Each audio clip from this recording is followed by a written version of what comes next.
What if I told you that even the greatest athletes in the world experience fear and anxiety just like you? Behind every game-winning shot, every record-breaking performance, there's a battle with the mind. As a mental performance coach to professional athletes, I've seen firsthand that even those in the top 1% of their sport are not immune to the fear that can come from high-pressure moments. So in this video, I'm going to take you through a complete walkthrough of a powerful technique that sports psychologists use with pro athletes to get them to master their nerves and destroy their fears for good. And the good news is, you can apply this to your own game so that you unlock your true potential. So let's get started. So to explain this technique, let's imagine we have an athlete called Chris. Chris is a talented golfer with a great swing and lots of potential. But there's one thing holding him back: pre-performance anxiety. Every time Chris steps up to the tee in a competition, he's gripped by an overwhelming fear of slicing his first drive. This fear consumes him, making his hands tremble and his mind race with negative thoughts. And although we're talking about Chris in this case, everything we're going to run through is adaptable and applicable to any sport. Whether it's fears of taking penalty kicks in football, worrying that you'll double fault when serving in tennis, or getting bowled out on the first ball you face in cricket. These situations are deep down all the same. You fear screwing up, not being able to execute your skills to the high standards that you have for yourself,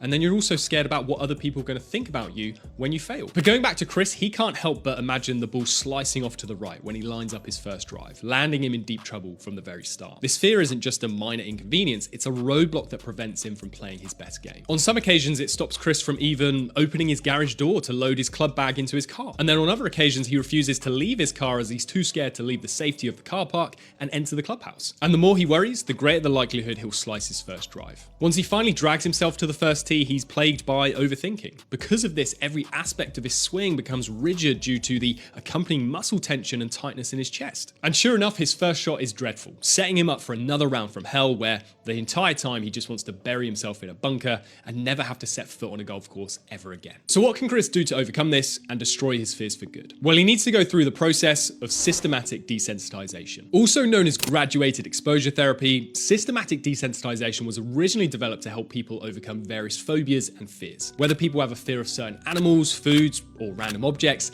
this process helps people by gradually exposing them to the source of their fear in a controlled and progressive manner. And in more recent times, it's been used as a fantastic tool to help elite athletes in all sports to overcome their fears of performing that have built up after experiencing maybe a humiliating defeat or an embarrassing moment on the pitch, court, or track. The process typically involves three main steps that, when combined, can completely eliminate fear and replace it with complete calm and composure. So let's run through these steps for Chris so that you can see how it works and give you a framework that you can then go and apply to your own sporting fears. So the first step is to create an anxiety hierarchy. And what this means is that the athlete will typically sit down with a sports psychologist or a mental performance coach and just firstly explore their fear in as much detail as possible. Because someone's performance anxiety is usually multifaceted, meaning that there's many individual components that come together to create the feelings of nervousness and fear. And so from this exploration, the result is to identify and rank specific situations that trigger fear and anxiety. So for Chris, his fear is generally slicing his drive in competitive situations. But after brainstorming that at a deeper level, Chris will be able to list out various situations that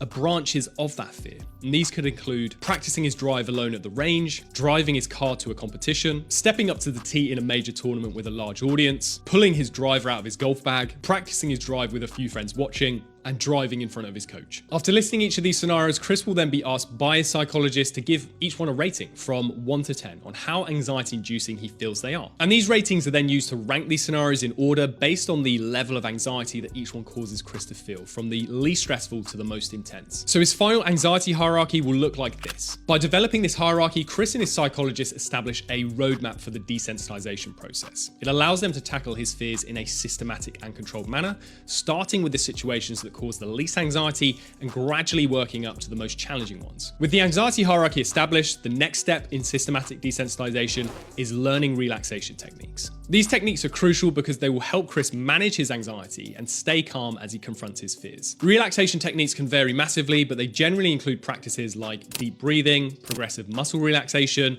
grounding self-talk, and visualization. So let's explore how Chris can use each of these methods so that you can then think about how you might want to use them too. So first up, deep breathing. This simple but powerful technique involves taking slow, deep breaths to calm the nervous system. So Chris can start by inhaling deeply through his nose, holding that breath for a few seconds, and then exhaling slowly through his mouth. This helps reduce the physical tension and anxiety that he feels right the way throughout his body when lining up to the tee. Next up, progressive muscle relaxation. So this technique involves tensing and then slowly relaxing different muscle groups within the body. Chris will start from his feet and then work his way up to his head, tensing each muscle group for a few seconds before releasing. This helps to release physical tension and just promote overall relaxation. Next up, grounding self-talk. So this involves Chris talking himself through his anxiety with positive affirmations and calming phrases. He might say things like, "I am in control, I've nailed thousands of these before," or "I'm ready for this." These affirmations help shift his focus away from fear and towards confidence and control. Finally, visualization. Chris can imagine himself in a calm and confident state, successfully hitting his drive. He visualizes every detail, the feel of the club in his hands, the sound of the ball being struck perfectly, and the sight of the ball soaring down the fairway. This mental rehearsal will help build his confidence and in turn reduce anxiety. By practicing these relaxation techniques regularly, Chris trains his body and mind to stay calm and focused. And with his relaxation techniques in place, Chris is now ready for the final phase: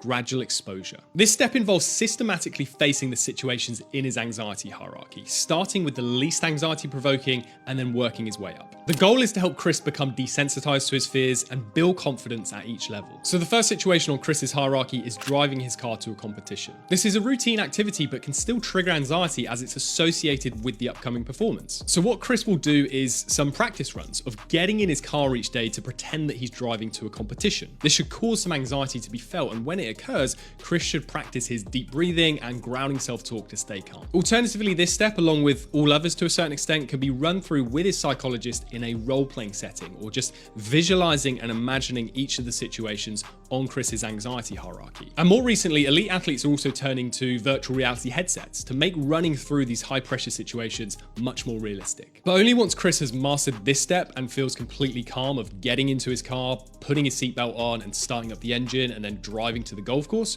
should he then move on to the next point on his anxiety hierarchy. And it may take a few weeks, but over time, Chris will tick off each of these situations where he gets to a point where he can go through them without any feeling of anxiety. So for each one, whether it's just holding his driver for the first time that day or practicing his drives in front of a few friends, Chris just focuses on using his relaxation techniques until holding his driver or taking those shots in front of his friends produces no more feelings of nerves, worry, or anxiety. And what this step is built upon is the idea of reciprocal inhibition. And what this basically means is that it's virtually impossible for someone to feel relaxed and anxious at the same time, given they're polar opposite to one another. Finally, Chris reaches the top of his anxiety hierarchy, stepping up to the tee in a major competition with a large audience. This is the ultimate test, but Chris is ready. He relies on the relaxation techniques that he's practiced so diligently for every single other situation on his anxiety hierarchy. And at this point, he will be a master in using grounding self-talk, breathing deeply, and visualizing success. All the practice reps of using these skills in other less anxiety-inducing situations